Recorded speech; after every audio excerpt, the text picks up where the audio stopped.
Hello everybody and welcome to the next episode of Seprix's Dominion Academy. And today we're going to be talking about having a plan. That's the focus of this video. So I had a couple of suggestions asking me things like, how do I, what do I buy in the opening? And that really comes down to what you want to do. So we're going to cover having a plan. And the number one way to have a good plan is to become very experienced with the Dominion cards, and that only comes with more playing time. So the absolute best way to get a plan, honestly, is just play games or at least watch videos. And I'm not just saying watch my videos, you can watch all kinds of videos. There's all sorts of Dominion videos. You could watch Dan Brooks, you could watch McSeenock. There's all sorts of content out there on YouTube. And supporting other YouTube creators who make Dominion. It's quite nice. So feel free to check out those people. I'll link a couple in the description who I think are worth following, and I'll probably leave some out because I'll forget, but I'll do my best. Anyway, we're going to talk about questions, right? We're going to talk about the plan. And what I'm whipping out here is a rather famous article that came out around 2016, I think. It was written by Dan Brooks, who is the 2017 Shuffle It champion. Nowadays, you're not going to see him around much. He's gotten pretty busy. He's expressed interest in wanting to return, and then he always just disappears for another month. But back in his heyday when he played a lot, he was easily top 3 with Steph and McSeenock. So he was a formidable force to be reckoned with. So you probably should listen to him. Anyway, he wrote this article called Dominion Fundamentals. It's another thing I'm going to put in the description of the video. You can feel free to check that out. And he kindly condensed that article down to 20 questions here, which I have queued up here. So you can see he wrote it. And then if you follow this link here, it will take you to the Dominion Fundamentals and see it. Is have a plan, selecting a plan. Talks about deck tracking, money, after the game. It's very general, but if you want a bit of a mindset into how a top player thinks, I think that's a pretty nice article to read as homework. So that's your homework. Please read that. But he wrote this, right? He made this list. He condensed it down to these 20 questions, and you want to have these kind of running in the back of your mind. Print it out, put it next to your computer if you're that obsessed with Dominion, or, have it open next to your game. But I've gotten to the point where I think about these questions without even thinking about it. It's become instinct, and more or less, I just do this automatically. And you will get to that point as well as you do it, but it's going to be hard at first, right? It's like learning to ride a bicycle. You have to focus on all of the little movements and how not to fall and how to pedal, and then eventually you just do it, right? So we're just going to open a game against the bot because I don't want to slow play somebody. It's not immediately obvious what to do. There's a couple of options and avenues you can take, right? So this is actually a pretty good first board that we pulled. So first off, we're going to start off with, what are the most powerful cards on the board? Well, for me, the number one most dominating card on this board, the absolute most dominating card on this board, is Tournament. It's a very, very strong card. In fact, if you don't know what the most powerful cards are, there's a handy, super handy list you can consult. And see, it just kind of comes up. It's right here on the top. This is all of the cards ranked by the community at large. So every year they rank, all right, well, this is the best 2 cost, this is the worst 2 cost, and everyone does that, and then it kind of compiles into a list like right here. And we have lists from every year. We have 11, 12, 2013, all the way to 18. So you can go through this, and top cards obviously are going to be the strong ones. You can look at, the community in 2015 thought this was only the 3rd best card, and now today everyone thinks it's the best. Chapel's been 1, 1, 1, 1, 1, 1, 1, 1 until now, and now it's 2. So you can kind of look through all these lists, and you can see geez, these really are jumping around. And then, hey, 3 costs. You got Ambassador at number 1. It's been number 1 every year except 2014. You got Steward. It's been jumping all over the place, but now it's been consistently 3 for a while. It's Cathedral, relative newcomer. It's already number 4. We could see it go up or down. I actually expect it to stay around the same area. We got Urchin. Kind of started out 16, going up to 11. Then it went to 3, and it's been kind of up there since. And yeah, Urchin's about that dominant, so yeah. I will note something here, though. Here's Black Market. Black Market's number 15, 15, 21, 18, 13, 13. And you notice, relatively lately, it's been kind of jumping up a bit, despite adding more cards. Despite having Cathedral even, and Fairy, and Amulet, and all these cards jumping up ahead, Black Market still rose a whole bunch. And the reason for that is because the Goko and making fun implementation of Black Market was actually much different than the Steph Minion, or Shuffle It, if you prefer that. It's a much different implementation. So Steph's implementation of Black Market made it much stronger than it was before. So that's kind of the weird outlier. There you go, fun fact. That will also be in the description, but you could also just Google it. Next, we're going to talk about the engine components. So we're going to look for draw. We have Oracle here. We have Hireling. In some rare cases, we have Crossroads. If we have a couple green cards, we could play Crossroads for draw, but Crossroads isn't really a draw card, but it counts, technically. Plus, we have plus action. We got ports. Ports give plus action. For tournament, we have Trusty Steed. Oh, Followers also draws cards. We have Trusty Steed also drawing cards, and it also provides plus actions. So there's some draw, and there's definitely some actions. Probably enough. Buy and gains. Again, this is why tournament's kind of dominant, right? Like, look, it's got it all. Princess has +1 buy when these are Salvagers plus buy. Cobbler can gain cards. Port technically gains a port when you buy it. Trashing, we have Salvager, and that's it. So Salvager is pretty important if you want to thin your deck, and you probably do. And then you have attacks. Of course, you have Followers. It's quite an annoying attack card. Especially annoying if you have Salvagers, your only trasher, right? Because if you hand out curses, the Salvager at least can get some value out of killing an estate, but killing a curse does nothing. So if you have Followers, not only are you getting discarded on a weak draw board with Oracle and Enchantress. Oh, Enchantress draws cards. Almost forgot. Man. Oh, and Enchantress is also an attack. And then we have Alt VP, of which there is Keep. Keep is quite an annoying landmark to keep track of. You definitely can score using Keep here. Diadem is worth 5 points, and it's perma 5 points for Keep. That's pretty nuts. That's a rare case where Diadem's really good. You got Bag of Gold that gains you golds. It's pretty good. Steed gains you silvers, so tournament is just mega dominant here. Like, even more than usual. What's the biggest engine possible? Given this deck, you can definitely use Salvager to trash, and then later blow up a province to mill a province. If you don't know what milling is, basically milling is trashing something to gain the same thing. You're trashing something to gain something just to lower the pile, right? So with Salvager, you trash a card from your hand, +1 coin per coin it costs. So if you trash a province, it gives you 8. Salvager also gives you a buy, so you're going to have $8 and 2 buys, at least, plus whatever else you generated. So you could trash a province with Salvager just to rebuy the province. And you would do that if you're ahead and you want to deny opponent VP and get the game closer to ending. So that's what milling is. So you can definitely do some milling tactics here with Salvager. The most important prize, I mean, we have to kind of talk about that, right?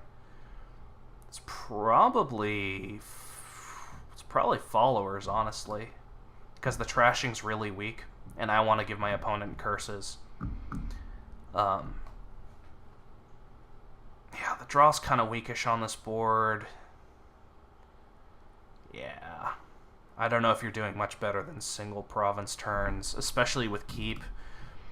You're going to want the diadem, you're going to want all of these. What are the competing strategies? In this case, I don't feel like there's much of a competing strategy just because tournament's so dominant. Like, it's just going to be variance on how you approach tournament, right? Like, someone's going to get followers, and then someone else is going to take the steed first. And there's a number of routes you could take, I suppose, regarding the prizes. Because all of these are actually going to come into play. You're going to take all of them, because they're all useful in their own ways. Princess is nice because it gives you the opportunity to potentially double province. Followers is nice because it's oppressive. Steed's nice because, you know, it's draw. It also can gain you 4 silver, so it's nice for keep scoring. Diadem is really nice for keep scoring. And Bag of Gold is also nice for keep scoring. So this game's going to drag on a very long time just because keep is annoyingly strong. But, you know, you're going to play with keep anyway. You're going to play with province anyway. Like, there isn't that much in the realm of competing other than the way you approach it, I suppose. You're going to be doing the same things, basically. What trashing and junking is available? Followers is junking, and Salvager is trashing. We already covered this. What are the possible opening buys? All right. So now we kind of have, we talked about this board, right? We talked about our plan, how we think it's going to play out, and our opening buys should reflect how we think it's going to play out. We could say, for example, I want to get a hireling down as fast as possible. Now, there's a number of ways you can do that. You could go, well, I want to open Scavenger, because if I want to get hireling down as fast as possible, I'm going to open Scavenger Silver. And I'm going to hope Scavenger I draw really fast, and I discard, and I hit 6, and I hit hireling, and I top deck it, right? That's like the magic scenario. On the other hand, I could say, well, I want to prioritize trashing instead, so I'm going to open Salvager. I'm going to open Salvager Silver. I still think I want the Salvager open. I think I would open Salvager Silver, but I do want a hireling. But I don't need a hireling as fast as possible, because killing a card is almost equivalent to drawing an extra card in a sense. So that's kind of what I'm thinking about opening possible buys. And you can think about a couple of ways to do that. You could even get a Cobbler. A Cobbler's not bad here. I probably would buy it on 5. Just because you can gain tournaments with it, and ports, and Enchantress, and there are a number of things you can do.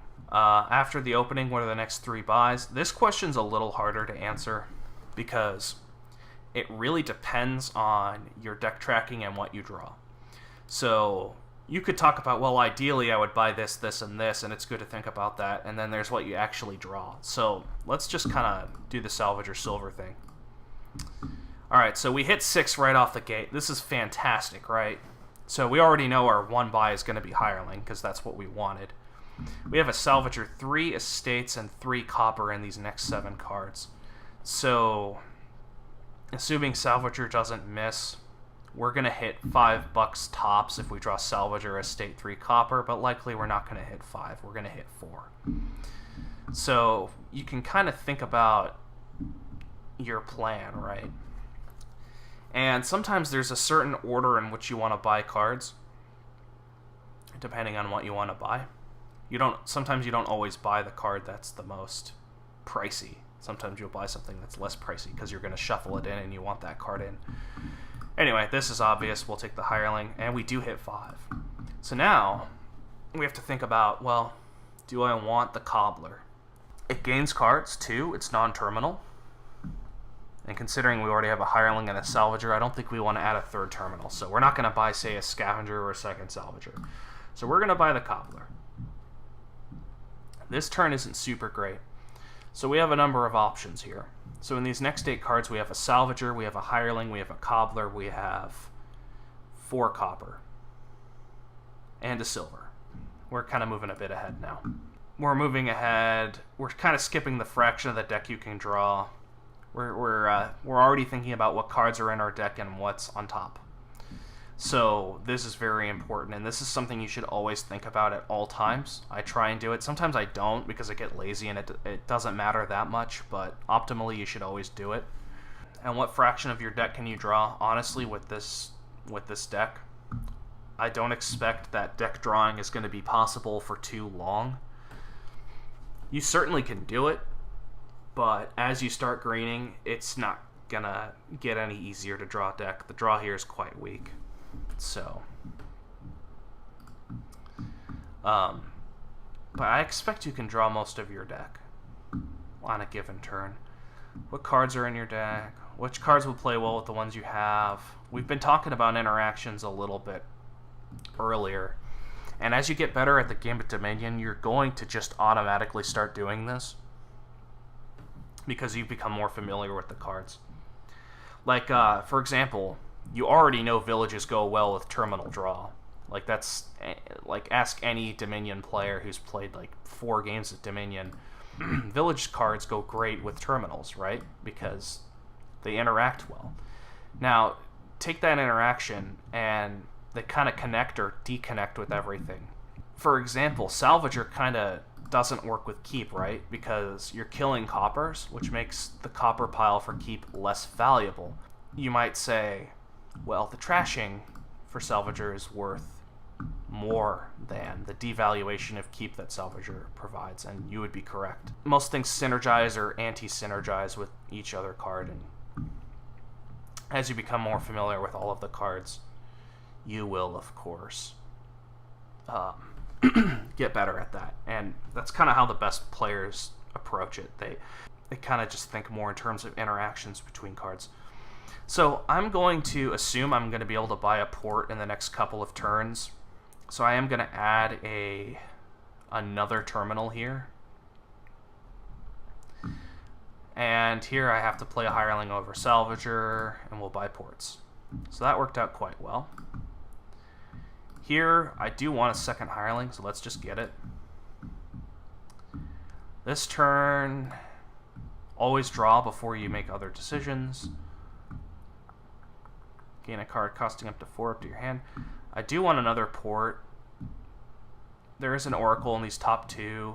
There's also a port in these top 2. So no matter what I do, I'm guaranteed to find the Oracle, which gives me a shot at finding the hireling. So let's take the port, and we immediately find the hireling, and we'll top deck those because that's good. So already we are massively ahead. Like, it's turn 8, I guess. So maybe this isn't super fast, but we have 2 hirelings down already. Our deck's looking really good. Our next turn has, I believe, 3 copper, 1 port, and what else? A silver. So we're going to draw 2 cards. So we're going to trigger the shuffle. And we have a decent shot at hitting 8 in the next 2 turns, which we need for the tournament and the province. So honestly, best thing we could probably do right now is...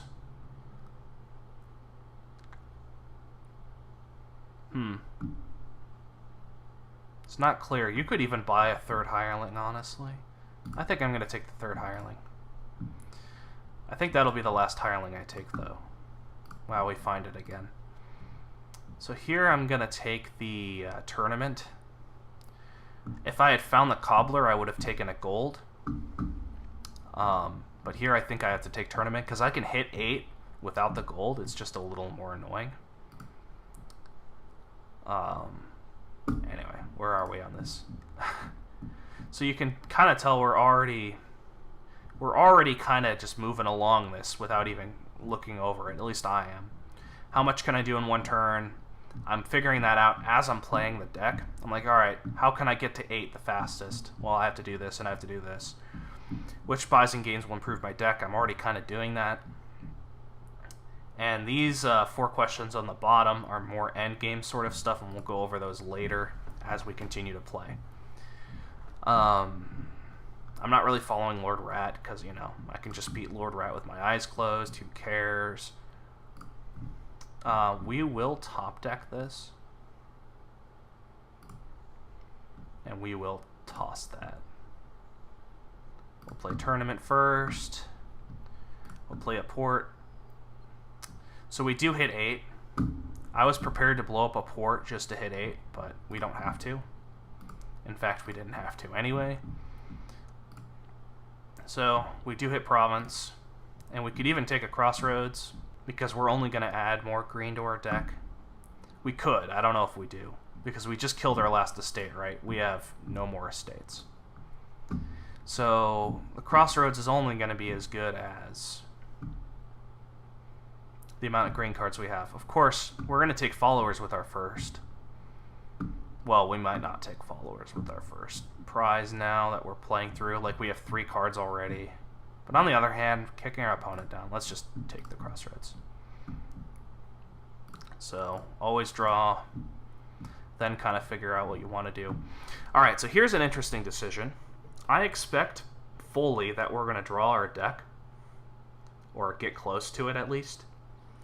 So what I'm going to do here, actually, is take a second tournament, because I want 2 prizes. So what we're going to do here right now, firstly, we're not going to do much better than drawing 1 card with crossroads, so we might as well play the crossroads now. So here I'm actually going to take the steed first. We're going to play the steed. We're going to do cards and coin. We're going to play the oracle here, and we're going to toss. And we top deck the province, which is bad, but also at the same time it's good because now we can guarantee we can block our opponent's tournaments. So it's much harder for him, and you can see he bought way more tournaments than I did. I have 2 tournaments and he has 5. So blocking your opponent's tournaments and guaranteeing a way to top deck your province is quite nice. It rather hurts. So, depending on how much money we'll generate here, because I assume we're just going to blow up a copper with the salvager, right? So we're going to 6, 7, 8, 9, 10, 11. We could have 11 bucks and 2 buys. That seems quite good to me. I think we're happy with that result. And now we're drawing deck. I think in part because we hit hirelings so many times so early. We got really lucky in that regard. Otherwise, I think the build-up's a bit slower. But, So we're kind of playing through this. We could keep going, I suppose, but I mean, we're just running laps around Lord Rat.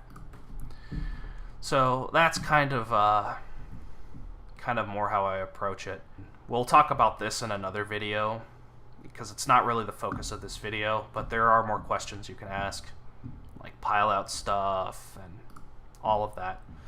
But I think the most important things that we're covering in this video is kind of the opening play, and then what do I want to do and how do I get there.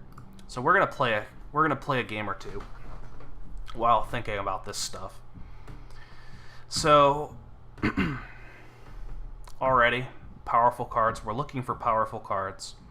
Governor, very strong card, annoyingly strong even. Expand is a nice card. So Governor, that's definitely our number 1 target. It might not be our first 5 we buy, but it is definitely a very strong card. So knowing that, let's go over this list quickly. Engine components, draw, draw, draw. Trashing, trashing, trashing. No alt VP except for monument. There aren't really any attacks at all to speak. Plus action, there's none. What is the biggest engine possible? Honestly, it's a Governor Megaturn.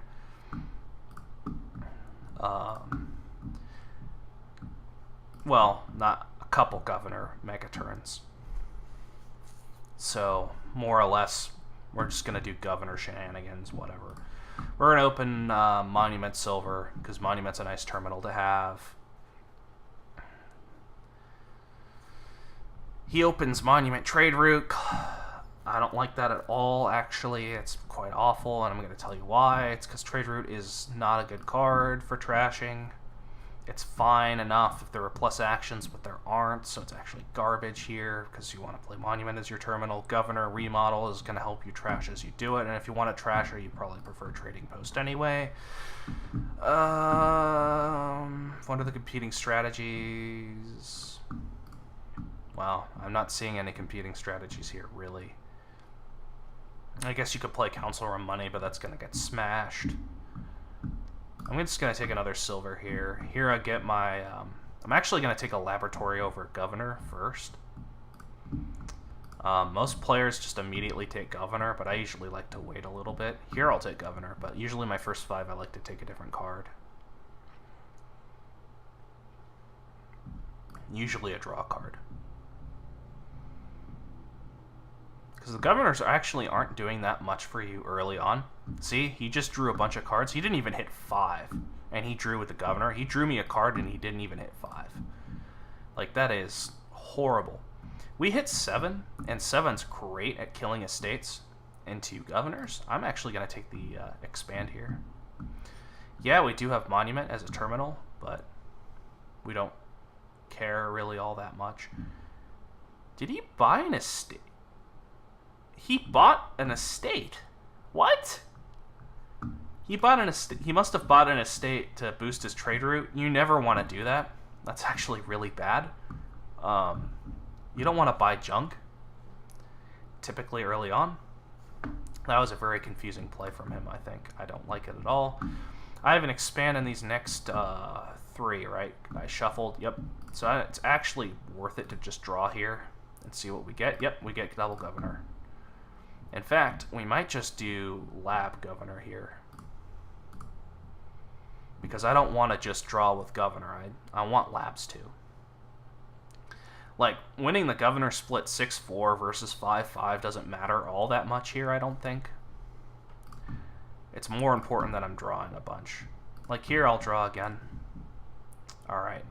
Here I get to do triple Governor, which I want to do. He may be able to kill a monument for a Governor. That's the upside to getting more monuments. That's not a bad upside either. But yeah, now we're just slamming the Governors. And we are massively ahead in that regard. I mean, he bought an estate. I mean, it's just not good. There's just no ifs or buts about it. Like, there's no justifying ever buying an estate there. So he took the last Governor. I'm just going to start killing compers now. I expect to kill this estate into a lab with the expand. So we're going to draw here with the Governor. Alright, he gives me a gold. Cool. He bought a 3rd monument. Yeah, he's not managing his terminal space very well. Unfortunately, we're going to have to draw there again. Here... I guess we're going to take 2 golds, buy a province. Yeah, seems fine. There's not really a reason to continue to build here. Like, I could buy another lab, I suppose.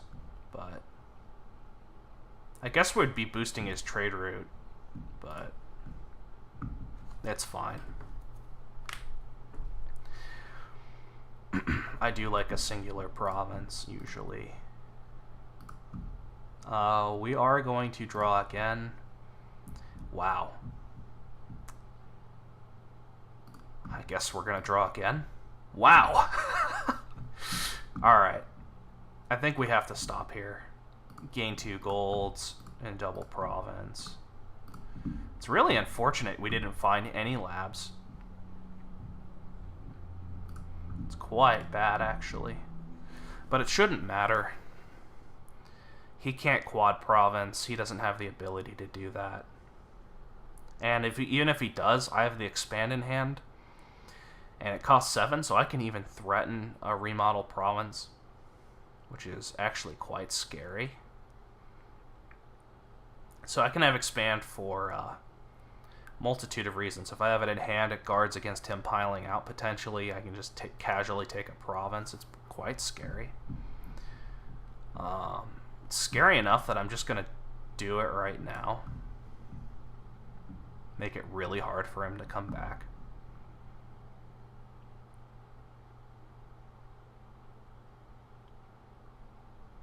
Normally I wouldn't do that, but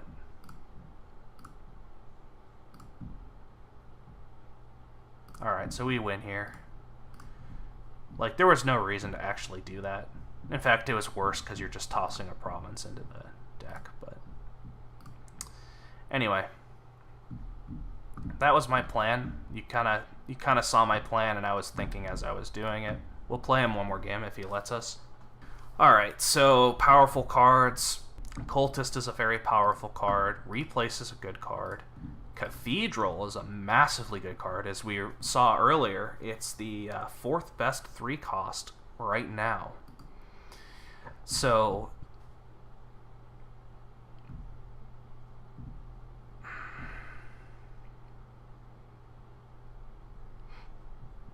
there are a number of things to think about here. I mean, we're going to open Cathedral. There's no questions about that. It's trashing.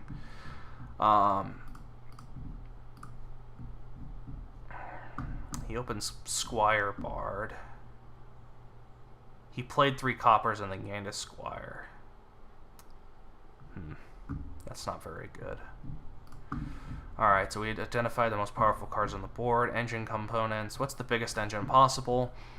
I think you can easily build to multiple provinces here despite the Squires. So what you can do here is use Cathedral to your advantage even to get library draw, and then you can get a bunch of golds using treasure maps and replace, and then just get multiple provinces a turn. I think it's easily possible. I do want a Bard, I think. But we're not going to keep the Bard forever. Here, I think I have to take a Squire. And here I will take a library. Or maybe even a replace.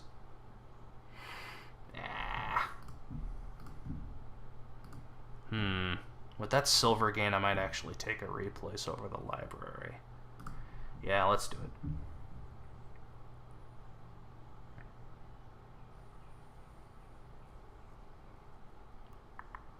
So on top we have Squire replace 4 copper, I want to say. Squire replace 3 copper and a silver.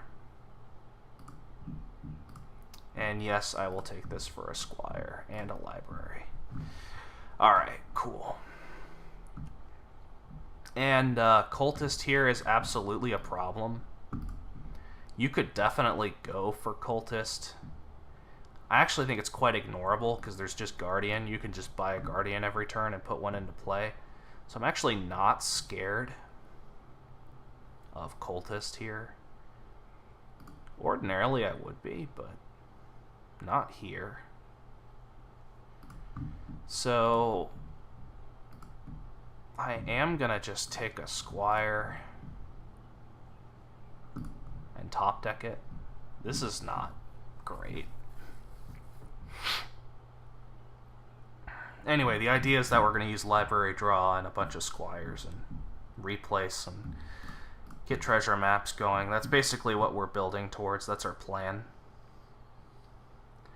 I think a huge component of planning actually comes with, well, there's experience, of course. You have to be experienced with the interactions between cards. But you also kind of just have to dream big. Like, we'll play... Okay, that's nice. We'll gain a silver because I like silver, actually. This is really unfortunate. We need another library, so I think we're just going to kill the silver into a library and buy a Squire. Anyway, but the plan here is usually you just want to dream big with your plans. Yeah, that's way too early for province. It's only turn 8. I mean, he's not going to... He doesn't even have a cathedral. He's massively junked. This is going to be the turn that we start doing stuff, probably. Anyway, you want to dream big. And then you kind of have to also recognize what's realistically possible in the time amount you're given, but you always want to dream big, and you start with your dream bigs. We're going to keep that. We're going to skip that. We're going to keep that. We're going to keep that. We're going to skip that, I think. Keep. Alright. So I want another replace.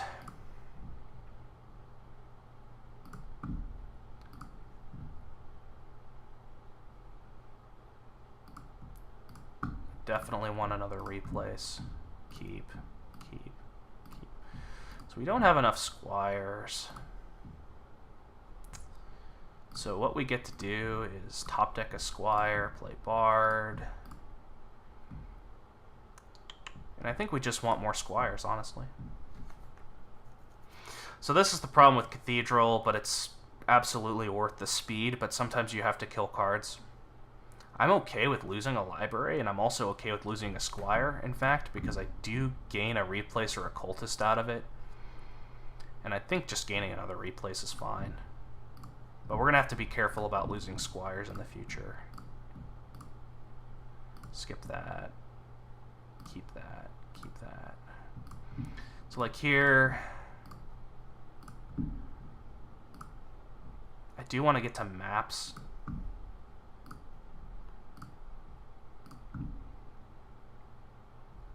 Potentially. Skip. I mean, I might as well. Oh, geez. You can actually, you can actually, get a worse turn. Man, I actually didn't know that. That's funny.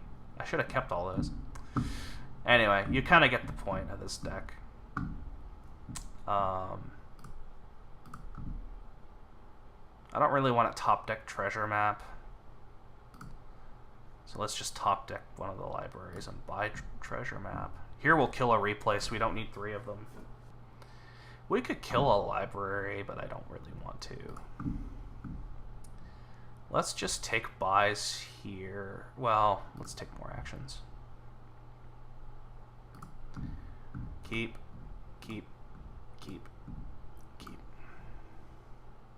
So we take our golds. I would like to draw the golds. Unfortunately, we won't get to do replay stuff, but we just kind of have to accept that. We're just going to double province already. We're going to kill a replace again. I mean, it's that or we kill province. We could do that. We have palace points we have to worry about. I'm not scoring any palace points, so if he can province fast enough, soon enough, he actually will beat me, but I don't expect he will, but he could. He could in theory.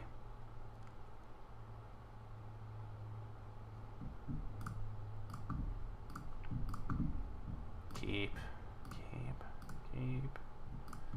Squire for buy. Skip that. Keep.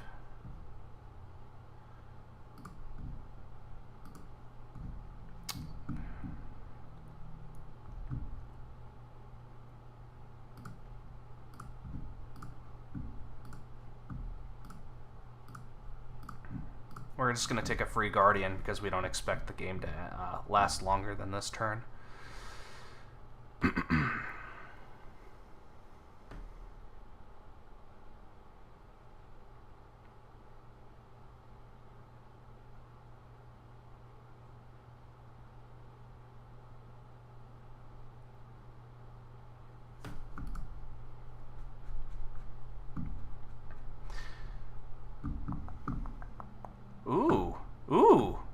Ooh, he actually got me.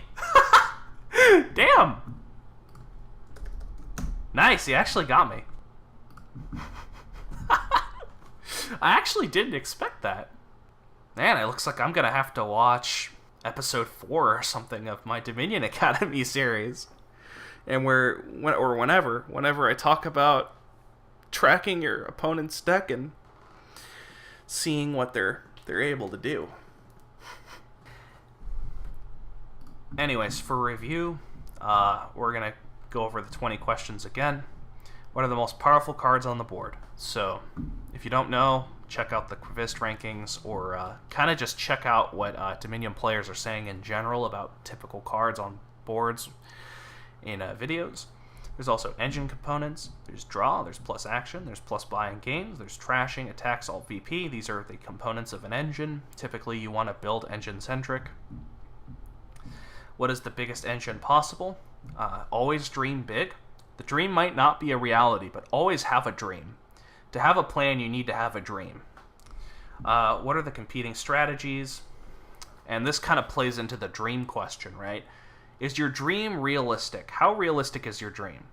Now, as you continue to gain experience in Dominion, you'll get better and better and better at determining just how realistic your dream is. And it might even get to the point where you kind of temper your dreams a bit in advance as you're dreaming, just because you know it's not very feasible. But always have a dream. What trashing and junking is available? What are the possible opening buys? Never think about opening buys before you have a plan. Have a plan first, and then think about your opening buys. And then after the opening, what are your next 3 buys? This question forces you to start thinking about what cards are in your deck and what cards are on top of your deck. So just start thinking about that immediately, right after your opening buys. And then what fraction of your deck can you draw? How close can you get to drawing your deck? And this plays into what is the biggest engine possible, because it's hard to make a really good engine if you can't draw your deck. So always try and draw your deck if you can. I don't want to say by any means necessary, but it's pretty close to by any means necessary. And then as you play the game, you're focusing on this. And as you play, you start thinking about what cards play well with the ones you already have. And then you start thinking about how much you can do and how much you want to do. Like, you have to keep your dream in mind. And as you're playing the game, your plan changes, and that's normal. It's normal to change your plan. You have an idea, but then things play out a different way, and you have to change your plan, and that's okay. Which is why which buys and gains will improve your deck is very important. You have to keep your dream in mind with reality, and you have to kind of compromise a little bit sometimes. And this is where tracking your opponent also is very important, because you have to have a good gauge on how much longer the game is going to last. And we're going to talk a little bit more about that in the next episode, where we cover these next 8 questions. You can read them now, of course. You can even keep them in mind, but we're going to go more in depth with those situations next episode. Anyway, thanks for watching, everybody. Feel free to subscribe, leave suggestions as what would you like to see. Of course, the next episode's already set in stone, but the future episodes aren't, and feel free to ask me any questions you might have. I'll do my best to answer them either in video or in comments, probably both. Specific cards, situations, how to do X, how to do Y. I'll be happy to answer your questions to the best of my ability. So, and feel free to stick around. Again, I want to make this a more permanent series. I want to make more of these. I enjoy making them, and I enjoy talking about Dominion a lot. Anyway, thanks for watching, everybody, and have a nice day.